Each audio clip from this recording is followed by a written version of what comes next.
চলমান 2026-27 এবং 2027-28 করবর্ষের জন্য কর হার কিন্তু নির্ধারণ করা হয়েছে।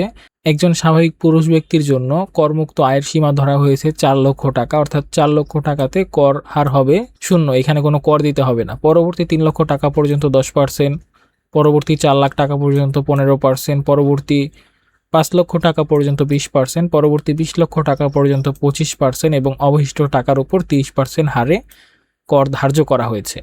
এছাড়াও একজন স্বাভাবিক মহিলা করদাতা এবং 65 বছরের ওপরে যারা রয়েছেন তাদের ক্ষেত্রে করমুক্ত আয়ের সীমা 4,50,000 টাকা নির্ধারণ করা হয়েছে। তৃতীয় লিঙ্গের করদাতা, প্রতিবন্ধী স্বাভাবিক ব্যক্তির করদাতার করমুক্ত আয়ের সীমা 5,25,000 টাকা করা হয়েছে।